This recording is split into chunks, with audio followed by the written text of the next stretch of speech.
안녕하세요. 저는 오늘 기회의문 메타버스를 주제로 여러분들에게 강의를 드릴 플레이버스 대표 이재우입니다. 오늘 이제 제가 먼저 강의를 준비하면서 여러분들도 분명히 꿈을 가지고 있을 텐데 저도 한번 저에 대한 꿈을 좀 말씀드리고 강의를 시작하는 게 좋을 것 같아서 좀 드리고 시작하려고 합니다. 저 같은 경우에는 세상에 선한 영향력을 끼치는 소셜벤처 기업인을 하고 싶다는 꿈을 가지고 창업을 시작하게 되었고요.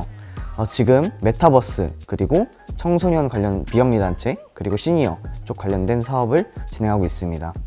저는 청소년 시절부터 창업을 꿈꾸고 실제로 시작을 해서 저도 안산에 있는 고등학교를 나왔습니다. 한국 디지털 미디어 고등학교라는 고등학교를 나왔고요. 지금까지 창업 활동을 이어가고 있습니다. 여러분들께서 최근에 메타버스 이 단어를 정말 많이 들어보셨을 거라고 생각합니다. 메타버스라는 게 사실 되게 개념이 모호하게 들릴 수도 있고 그리고 평소에 제페토라든지 이런 앱을 하면서 경험해 보셨던 분들도 있을 거예요. 근데 최근에 정부 기관이라던가 아니면 학교에서던가 메타버스를 활용해서 되게 다양한 걸 하고 있죠. 일단 오늘은 메타버스에 대해서 조금 간단하게 먼저 제가 소개를 드리고 메타버스에도 종류가 여러 가지가 있기 때문에 그 종류에 대한 설명을 드린 뒤에 메타버스의 장단점 그리고 여러분들이 주의해야 될 점과 마지막으로 여러분들이 꿈을 향해 달려가는 데 있어서 좀 팁을 드리고 마무리하도록 하겠습니다.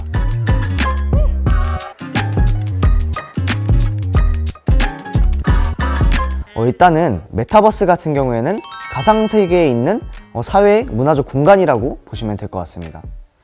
메타버스라는 이 용어 자체가 닐 스티븐슨이라는 이제 SF 작가가 처음 만든 용어인데 이 메타버스라는 거는 실제로 가상 공간이나 그런 것 안에서 사회적, 경제적, 문화적 이런 세 가지 모든 활동이 이루어지는 곳을 메타버스라고 정의하고 있습니다. 실제로 근데 우리가 알고 있는 메타버스는 좀 가상 세계에 조금 국한되어 있는데요. 이거 외에도 되게 많은 메타버스 세계가 있습니다. 네, 그러면은 증강현실 세계부터 설명드리겠습니다. 증강현실이라는 거는 여러분들이 평소에 많이 플레이하셨던 포켓몬 같은 게임이나 아니면은 셀카를 찍을 때 활용하셨던 스노우 앱 같은 게 증강현실이라고 볼 수 있는데요. 현실에 있는 세계에 3D 가상 애니메이션 같은 걸 넣어서 이제 같이 보일 수 있도록 하는 게 증강현실이라고 보시면 되겠습니다. 다음은 라이프 로깅입니다. 라이프 로깅은 자신의 삶을 기록하는 겁니다. 그래서 여러분들이 평소에 많이 좀 하시는 SNS 같은 게 주로 라이프 로깅이라고 볼 수 있는데요.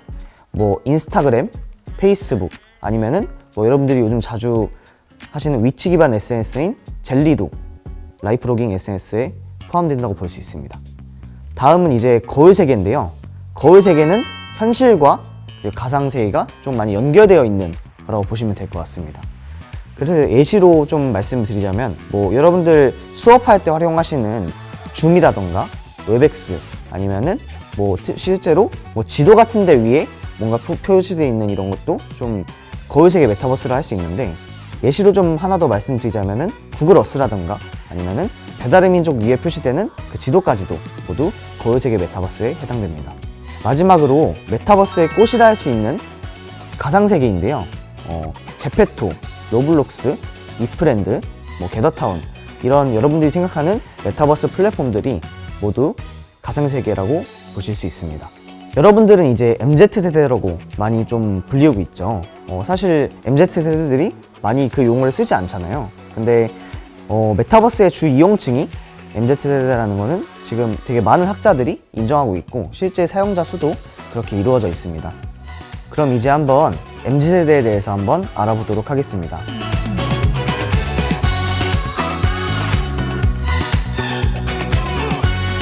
특징이 6가지로 나눠질 수 있는데요. 첫 번째 같은 경우에는 다양성 인정입니다. 다양성 인정 같은 경우에는 상대방이 어떤 좀 생활의 그 스타일을 가지고 사는지 그리고 어떤 가치관을 가지고 사는지 그리고 상대방은 어떤 거 원하는데 난 어떤 거 원하는지 이런 거에 대해서 조금 차이를 인정하고 사는 것입니다. 두 번째는 여가 중시 현실성입니다. 워라밸이라고 해서 이제 일과 삶 간의 이제 균형을 얘기하는 그 밸런스와 관련된 용어가 있는데요. 근데 워라밸을 중시하고 그리고 또한 현실적인 좀 타협을 하기를 원합니다. 다음으로 환경, 윤리적 가치 중시입니다. 최근 환경과 그리고 거버넌스 생각을 많이 하는 ESG 경영의 대두가 있는데요. 이런 ESG 경영의 대두와 또 더불어서 되게 많은 사람들이 요즘 환경에 관심을 가지고 있습니다. 또한 환경뿐만 아니라 윤리적 가치를 중시함으로써 조금 더 선한 영역을 펼치는 데 있어서 관심이 많아지고 있습니다. 다음으로 자기 중심적 소비입니다. 아까도 말씀드렸다시피 본인의 취향을 맞춰주기 원하는 그런 좀 특성을 따라가면서 모든 제품들이 이제 본인의 큐레이션 되고 그리고 맞춤형으로 나오는 걸 선호합니다. 다음으로는 디지털 네이티브입니다. 이게 메타버스의 주 이용층이 MZ세대인 이유 중 하나이지 않을까 싶은데요. 디지털 기기를 굉장히 친숙하게 활용하고 빠르게 적응합니다. 마지막은 재미 추구입니다. 단순히 공부를 하거나 아니면 일을 하거나 투자를 할 때도 재미와 관련된 것을 하고자 노력합니다. 다음으로는 메타버스 플랫폼의 종류가 있습니다. 제가 오늘은 5가지 정도를 소개해 드릴 건데요. 첫 번째로는 제페토가 있습니다. 제페토는 네이버에서 만든 애플리케이션인데 이거 같은 경우에는 조금 더 문화적으로 안에서 뭐 춤을 춘다던가 아니면은 옷을 사고 판다던가 이런 게 좀 줄을 이루고 있는 플랫폼입니다. 다음으로는 이프렌드인데요. 이프렌드는 SKT에서 만든 플랫폼인데 여기에서는 실제로 PPT를 띄운다던가 아니면은 뭐 강연회를 한다던가 이런 게 가능해서 실제로 수업이나 강연회에서 많이 활용되고 있고요. 다음으로 게더타운 같은 경우에는 조금 여러분들이 아실지 모르겠지만 바람의 나라라는 게임이나 약간 RPG 게임이랑 좀 비슷한 그런 느낌을 가지고 있는 메타버스 플랫폼인데 이거 같은 경우에는 캠을 동시에 킬 수 있어서 줌이랑 약간 비슷한 성격을 띠고 있습니다. 그래서 보통 이제 중고등학교나 아니면은 뭐 방탈출 게임을 한다던가 이럴 때 좀 많이 활용을 하고 있고요. 다음으로 좀 비슷한 두 개의 플랫폼인데 로블록스하고 마인크래프트가 있습니다. 이거 같은 경우에는 조금 자율성이 굉장히 높아서 뭔가 만들고 싶은 거를 다 직접 다 코딩을 한다던가 해서 만들 수 있는 그런 플랫폼입니다.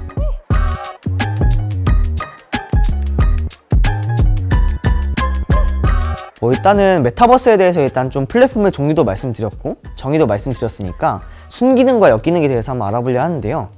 순기능으로 직업이 탄생한다는 장점이 있습니다. 일단은 새로운 공간이 생기기 때문에 새로운 직업이 생기고 그로 인해서 되게 다양한 경제적인 이익들이 창출되고 있습니다. 또 이제 실제로 우리가 줌으로 통해서 이제 수업을 할 때 되게 편했잖아요. 집에서 수업을 하기 때문에. 근데 이제 요즘은 아바타를 통해서 회의를 하기도 합니다. 이 페이스북 이제는 메타가 됐죠. 메타라는 회사에서 만든 플랫폼이 있는데 거기에서는 아바타를 통해서 회의를 할 수 있다고 합니다. 본인이 얘기를 하면은 아바타가 말하는 것처럼 이제 약간 합성이 돼서 나오는 거죠.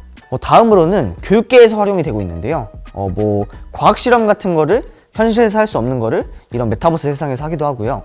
아니면은 요즘 코로나 시국에 이제 요즘은 이제 좀 풀렸지만 코로나가 좀 심할 때는 가상 캠퍼스를 만들어서 그 안에서 수업을 진행하기도 했습니다. 또 아까 제가 직업이 새로 만들어진다고 말씀드렸는데요. 실제로 한 예시로 렌즈라는 크리에이터는 이 옷을 만들어 가지고 한 달에 실제로 1,500만 원이라는 수익을 얻게 된다고 합니다. 이런 것처럼 뭐 옷을 만드는 사람 외에도 실제로 뭐 그 안에서 건물을 만드는 사람 아니면은 뭐 그 안에서 뭐 통역을 하는 사람이 있을 수도 있고요. 뭐 가이드가 생길 수도 있고 되게 다양한 직업들이 생기고 있습니다. 아까 옷을 만드는 사람이 있다고 말씀드렸는데 개개인만이 이제 옷을 만드는 게 아니고 브랜드들도 옷을 만들고 있습니다. 되게 유명한 이제 구찌라는 브랜드 같은 경우에는 몇백만 원짜리 이제 옷들을 이 제페토라는 공간 안에서 몇천 원에 살 수 있는 거죠. 그리고 실제로 이제 그 제품을 판매하기 위해서 그 밀라노에 있는 본점과 똑같은 가게를 만들어 놨다고 합니다. 또 이제 나이키 같은 경우에는 이미 신발을 몇천만 컬레를 팔았다고 합니다. 되게 엄청나게 많은 수익을 창출할 수 있는 방법이 있다 보니까 이만큼 경제적인 그런 좀 시장도 많이 커지고 있습니다. 근데 이런 좀 좋은 순기능이 있는 만큼 당연히 역기능도 있을 텐데요. 첫 번째로는 이 안에서 신종 범죄라던가 아니면은 뭐 되게 모호한 실제로 법적으로 판단이 좀 아직까지 어려운 그런 일들도 생길 수 있다는 건데 이거 같은 경우에 실제로 지금 뭐 지식인이나 이런 데 보면 알겠지만 굉장히 많은 사례들이 있습니다. 뭐 메타버스에서 어떤 사람이 내 캐릭터를 욕을 했는데 기분이 나쁜데 이거 고소할 수 있냐 이런 좀 일들도 있고요. 이외에도 뭐 메타버스 공간 안에서 신종 사기가 생기기도 하고 아니면은 뭐 메타버스 공간이랑 현실 세계를 구분하지 못하는 메타페인 현상도 발생하고 있습니다. 이제 그렇다면 우리는 이런 순기능과 역기능을 활용하기 위해서 어떻게 해야 될까요? 일단은 첫 번째로 정부에서 제공하는 여러 가지 산업인력, 양성교육에 참여를 할 수 있겠죠. 뭐 아니면은 메타버스 관련 학과에 진학할 수도 있을 겁니다. 이를 통해서 좀 미래를 대비할 수 있을 것 같고요. 동시에 이제 메타버스와 관련해서 정부에서 이제 내려주는 규제라던가 아니면은 가이드라인을 잘 따르면서 좀 메타버스 안에서 건전하고 좀 건강한 생활을 할 수 있도록 노력하면 될 것 같습니다.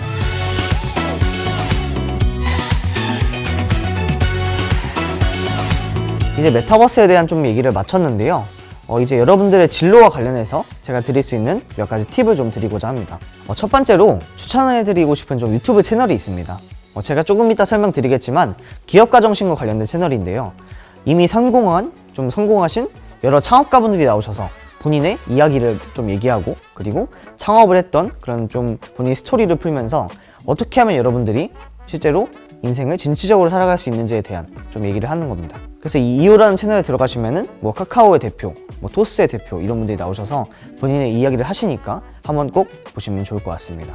다음으로 무한 도전하는 자세를 갖추셨으면 좋겠습니다. 항상 이제 도전을 했거나 아니면은 도전했는데 잘 될 수도 있고 실패할 수도 있는데 실패했을 때 낙담하지 말고 좀 한 번 더 도전해보는 그런 자세가 있다면은 조금 더 진취적인 그리고 혁신적인 삶을 살 수 있을 것 같습니다.